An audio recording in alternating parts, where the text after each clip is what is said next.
जय श्री राम, जय श्री राम। और रामायण का आगे सूत्र शुरू करते हैं।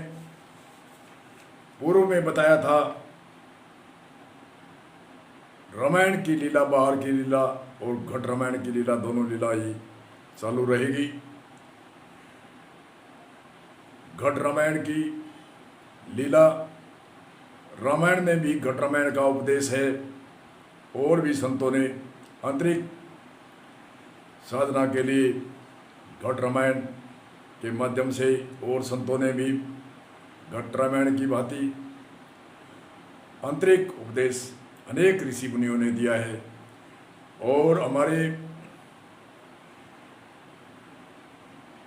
रामचंद्र जी श्री राम वनवास में, राम और लक्ष्मण वनवास में थे, उस समय अनेक ऋषि मुनियों के आश्रम में पहुंचे। अत्रि ऋषि, मतंग ऋषि, अगस्त ऋषि, भरद्वाज ऋषि आदि अनेक ऋषियों मुनियों के आश्रम में रामचंद्र जी गए और साथ में राम के लक्ष्मण भी था। और लक्ष्मण ने आध्यात्मिक मार्ग की गाथा सुनी, ऋषि मुनियों से सुनी और राम के साथ चर्चा हुई। उन चर्चाओं से लक्ष्मण बड़ा प्रभावित हुआ कि मैं इतने दिन तो मेरे भाई को मैं बड़ा भाई से ही सम्मान करता था और अब मुझे ऋषि मुनियों के साथ में समागम सत्संग हुई है। रामचंद्र जी की अनेक ऋषियों के साथ में वन में अनेक आश्रमों में रामचंद्र जी श्री राम गए तो चर्चा, ज्ञान चर्चा की, ऋषि मुनियों के तो ज्ञान चर्चा की चर्चा होती है। तो लक्ष्मण बहुत प्रभावित होकर के और मन में एक संकल्प किया कि ये तो एक महान पुरुष परमात्मा की शक्ति है। और परमात्मा की शक्ति तीन प्रकार के पीछे अवतार बताए थे, नैमित्तिक अवतार, निमित्त अवतार और नित्य अवतार। ये नैमित्तिक अवतार एक परमात्मा की शक्ति है। इसलिए संत ऋषि मुनि उपदेश करते हैं, मनुष्य को नुगरा रहना अच्छा, गुरु नहीं करना कच्चा।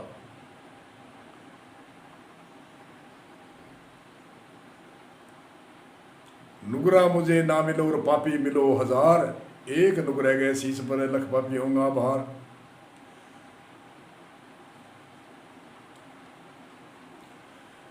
और अनेक ऋषि मुनियों की है, वेद उदधि गुरु बिना लागे लवणे समान, वेद उदधि गुरु बिना लागे लवणे समान, बादल गुरुमुख द्वार से इमृत से अधिकाय, नूरा मुझे ना मिलो पापी मिलो हजार, एक नुगरे गए शीस पर लख पापी होगा भार। राम कृष्ण से कौन बड़ा जिन्होंने गुरु कीन, तीन लोक के नाथ थे रहे गुरु आधीन, गुरु बिना माड़ा फेरता गुरु बिना करता दान, गुरु बिना सभी हराम है बूझो वेदे प्राण। ये लक्ष्मण के एक जिज्ञासा आस्था जगी कि राम से मुझे गुरु दीक्षिणा लेकर के उपदेश लेना चाहिए। तो इस रामायण में भी आयरन कांड में रामचंद्र जी से लक्ष्मण प्रसन्न करते हैं, उपदेश के लिए कहते हैं, प्रश्नों का उत्तर लेते हैं और श्री राम प्रश्नों का उत्तर देते हैं। और ज्ञान किसे कहते हैं उनका विस्तार में अर्थ बताते हैं और शॉर्टकट में भी बताया है। आयरन कांड को आजकल बहुत से कथावाचक रामायण कथा करते हैं। बहुत ही धन्य है जो भारत के अंदर रामायण की कथा होती है, उनसे हमें हमारे परिवार को शिक्षा मिलती है, समाज को शिक्षा मिलती है, राष्ट्र को शिक्षा मिलती है और हमारे सामूहिक जीवन जीने का एक सामूहिक प्रेम की प्रेरणा जगती है रामायण से। भाई भाई के प्रति कैसा रहना चाहिए, माता पिता के साथ में कैसे रहना चाहिए, समाज के साथ में कैसा रहना चाहिए, राष्ट्र के नियम की पालना कैसे करनी चाहिए, राष्ट्र का उत्थान कैसे करना चाहिए, ऐसी अनेक तरह की गाथा रामायण से मिलती है। और आंतरिक रामायण घट रामायण है जो आज लक्ष्मण श्री राम से पूछ रहा है। कहते हैं एक बार प्रभु सुख आसन पर बैठे थे। श्री रामचंद्र जी वन में तो या तो शिला पर का आसन या डाब का आसन सुख आसन पर बैठे थे, और उसी समय लक्ष्मण जी ने वचन प्रसन्न किए हैं, राम जी हे देवता, हे मनुष्य, हे मुनि, हे स्वामी, प्रभु, हे देव, मुझे समझा कर कहिए जिससे सब छोड़कर मैं आप राम की शरण और चरण में रहूं, सेवा करूं। ज्ञान क्या है, विराग क्या है, माया का वर्णन कीजिए, उस भक्ति को कहिए जिस पर आप राम दया करते हो। और हे प्रभु, हे राम, ईश्वर और जीव का भी भेद बताइए, ईश्वर क्या है और जीव क्या है इसका भी भेद बताइए। सब समझा कर कहिए आपके चरणों के प्रति हो और शोक मोह भ्रम नाश हो, ऐसा उपदेश कहिए। राम ने कहा लक्ष्मण चित्त और बुद्धि मन लगाकर सुन, चित्त मन बुद्धि और लगाकर सुनो। मैं और मेरा, तू और तेरा यही है माया, ये मेरा है ये तेरा है यही है माया। गो गोचर जहाँ लग मन जाई, सो सब माया जानो भाई। गोराम इंद्रियों को कहते हैं, इंद्रियां और मन की दौड़ जहां तक है वह सब माया है। गो गोचर जहाँ मन लग जाई, मन और इंद्रियां जाती है। इंद्रियां जैसे ज्ञान इंद्रिय में 5 ज्ञान इंद्रिय है, आँख है, कान है, कान आँख से देखते हैं, कानों से सुनते हैं, उनके पीछे ही वृत्तियाँ बार चित्त की वृत्तियाँ दौड़ती रहती है। जीभ रस विषय ज्ञान इंद्रिय, नासिका सुगंध विषय और सारे शरीर की चमड़ी ये सप्रस ज्ञान इंद्रिय है। और 5 कर्म इंद्रिय है, हाथ पैर आदि, वाक आवाज़ बोलना आदि। माया के 2 भेद है, एक विद्या दूसरी अविद्या है। अविद्या के वशीभूत होकर ये जीव दुख भोगता है। अविद्या और विद्या 2 है माया का स्वरूप। और माया ये प्रभु से ही प्रेरित होती है, वे अपने आप माया नहीं, प्रभु की शक्ति से ही सब कुछ करते हैं। जीव एक विद्या है जो सुख देने वाली है और गुण विमय है, जगत की रचना करती है और प्रभु के से प्रेरित होती है। और प्रलय होना, रचना करना, ये प्रभु की सत्ता शक्ति से ही माया काम करती है, अपने आप इसमें कुछ भी नहीं। और ज्ञान वह है जहाँ जिसमें मान आदि एक भी दोष न हो। ज्ञान किसे कहते हैं? ज्ञान वह है जहाँ जिसमें मान आदि एक भी दोष नहीं हो और जो सब में समान रूप से देखता है। हे तात, उसी को प्रभु वैरागवान कहना चाहिए। जो सबको एक समान देखता है उसको वैरागवान कहना चाहिए। और जो सारी सिद्धियों और तीनों गुणों को तिनके के समान त्याग देता है। सारी सिद्धि यानी फल कोई भी संसारिक भौतिकवाद का, ब्रह्मादिक का भोग नित्य त्यागो लख बेकारी। तीनों गुणों का भोग तिनके के समान, एक तिनका फेंकते हैं उसी तरह से तीनों गुणों का भोग है, इनकी सिद्धियां है, ये अस्थायी है। तीनों गुण रजोगुण तमोगुण सतोगुण, ये 3 गुण हर मनुष्य के अंदर है और हर संसार में व्यापक है। त्रिगुणी मई माया है। रजोगुण हमारे नाभि से नीचे रहता है और सतोगुण नाभि में रहता है और हृदय में तमोगुण रहता है। ये 3 गुण शरीर में भी रहते हैं और बाहर सारे संसार की रचना में भी है। तीनों गुणों के समान त्याग चुका है। और सुन, जिसमें मान नहीं हो, 18 प्रकार के दोष बताते हैं, उनको त्यागना। मान, दम, दम्भ कहते हैं इंद्रियों को, मन को। अहिंसा, जीवों को अहिंसा नहीं करना। क्षमा रहित हो, क्षमा रहित होता है, क्षमावान होना चाहिए। ये क्षमा रहित है, ये दोष है। टेढ़ापना, आचार्य सेवा का अभाव रहना, आचार्य विद्वान की सेवा का अभाव रहना, सेवा भाव नहीं आना। अपवित्रता, अपवित्रता कहते हैं कोई हम सोचते हैं कि भी शरीर को हम धुआ ले अच्छे सुंदर कपड़े वस्त्र पहने, उनको अपवित्रता कहते हैं। अपवित्रता है हमारे 10 दोषों का त्याग करने को त्यागते हैं, उसके बाद में पवित्रता होती है। 3 चोरी जारी हिस्सा है, 3 शरीर के दोष, मैल को त्यागना, चोरी जारी हिस्सा, चोरी करना, जारी लंगोट की सच्चाई रखना और जीव की हिस्सा नहीं करना। चिंता तृष्णा प्रायदोष, इनको त्यागना। निंदा झूठ कठोर चपलता, ये 4 वाणी के दोष त्यागना। ये 10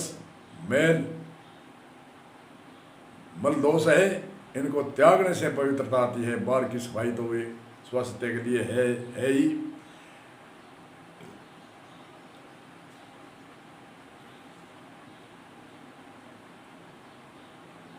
अपवित्रता, अशिथिरता, अशिथिरता, शिथिर नहीं रहना, बार चित्त की वृत्तियां दौड़ती रहना, मन का निग्रह नहीं होना, मन पर कोई निग्रह कंट्रोल नहीं हो, यही एक दोष है।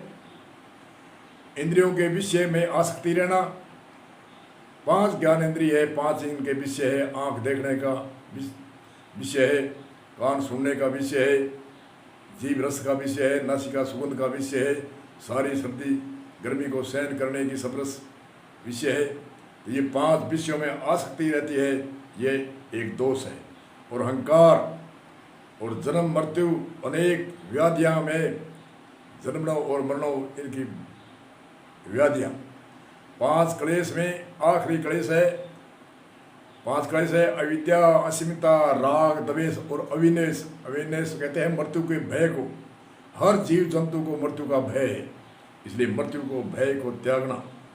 अनेक व्याधियाँ, जगत में सुख बुद्धि, जगत है तो दुख रूप और जगत में सुख रूप मान लिया। शरीर अपवित्र है, इसको पवित्र मान लिया। शरीर अनित्य है, इसको नित्य मान लिया। संसार के में जो 5 ज्ञान इंद्रियों के विषय है, उनको एक तुच्छ मात्रा आनंद को सुख मान लिया, इनको त्याग करना। ये सब त्याग के बाद जगत में सुख बुद्धि, स्त्री पुत्र, हर में आसक्ति रहना, स्त्री पुत्र आदि में आसक्ति भाव रहना, तथा ममता, इष्ट और अनिष्ट के प्रति में हर्ष और शोक होना। तथा ममता, इष्ट और अनिष्ट प्रति में हर्ष और कभी शोक और कभी हर्ष, कभी चिंता, कभी भय आदि आदि ऐसे होना। भक्ति का अभाव, भक्ति का अभाव होना और एकांत में मन नहीं लगना, यही 18 दोष में दोष है। एकांत में बहुत से लोग कहते हैं अरे हमें तो एकांत में तो कोई 5 मिनट भी नहीं रह सकते। और विषय मनुष्यों के संग से प्रेम होना, विषय मनुष्य उनके संग से प्रेम होना, ये दोष है। ये 18 दोष न हो और नित्य अध्यात्म आत्म में स्थिति हो और तथा तत्व ज्ञान का अर्थ तत्व ज्ञान के द्वारा जानने योग्य परमात्मा का नित्य दर्शन हो, वही ज्ञान कहलाता है। लक्ष्मण 18 दोष न हो और नित्य अध्यात्म आत्म में स्थिति तथा तत्व ज्ञान का अर्थ तत्व ज्ञान के द्वारा जानने योग्य परमात्मा नित्य है, उनके दर्शन हो, वही ज्ञान कहलाता है। लक्ष्मण, ये उपदेश लक्ष्मण ने श्री राम से वनवास में लिया था, क्योंकि लक्ष्मण के शक हुआ ये भाई का मान सम्मान रखता हूँ, यह तो बात अलग है, परंतु ये महान पुरुष परमात्मा की निमित्त अवतार एक शक्ति है। इनसे उपदेश लेने के बाद में लक्ष्मण ने एक आंतरिक गुरु भाव की प्रेरणा ले ली। और आप शिष्य भाव से पूछते हैं तो गुरु भाव, गुरु का पद, ज्ञानी का पद बड़ा होता है। कपिल मुनि प्रथम ऋषि के पुत्र थे और कपिल मुनि ने अपनी माता को उपदेश, ज्ञान का उपदेश दिया। मतलब कहने का अर्थ है गुरु भाव का उपदेश दिया। वैसे तो पुत्र के भाव में मानती थी और आंतरिक गुरु भाव से अपने पुत्र को समझती थी। ऐसा उपदेश कपिल मुनि ने अपनी माता को दिया। तो कहने रामायण में भी घट रामायण है और संत ऋषि मुनियों के इतिहास, भजन, वाणी, यति, सवैया, साखी आदि में सब में घट रामायण और बार की रामायण, दोनों रामायण चलती है। बार का उदाहरण दृष्टांत समझाने के लिए होता है। दृष्टांत हमेशा लगभग झूठा हो सकता है, परंतु सिद्धांत पर ला करके ऋषि मुनि समझाते हैं। दृष्टांत हमेशा झूठा हो सकता है। संत प्रेरणा देते हैं, कोई मूर्ति के द्वारा प्रेरणा देते हैं, कोई दृष्टांत उदाहरण के द्वारा प्रेरणा देते हैं, परंतु उनका बार बार कहने का उद्देश्य होता है कि बाहर जो है उनसे सब कुछ अंदर है। एक कोई प्रोग्राम में हम गए थे और वहाँ एक पंडित जी ऐसी राजी खुशी पूछी, आपके क्या क्या चर्चा होती है? तो पंडित जी ने कहा कि हमारे तो जो सत्संग में जाने वाले हैं वो कहते हैं परमात्मा तो अंदर है। तो आप कहाँ बताते हो? मैंने कहा पंडित जी आप कहाँ मानते हो? परमात्मा अंदर भी है, बाहर भी है। परमात्मा कण कण में व्यापक है। सुई की नोक टिकती है, इतनी जगह भी खाली नहीं जहाँ परमात्मा न हो। और दूसरा, जो परमात्मा को साक्षात करना है, अभी लक्ष्मण ने बताया था, श्री राम ने आंतरिक आत्मा के नित्य दर्शन करने को ही ज्ञान कहते हैं। आत्मा का दर्शन अपने घट के अंदर ही होता है। इसलिए आगे अगले सूत्र में इसकी एक संत की साखी के द्वारा घट रामायण के रूप में चर्चा करेंगे। और इसी सूत्र के साथ में हम विराम देते हैं। बोलो जय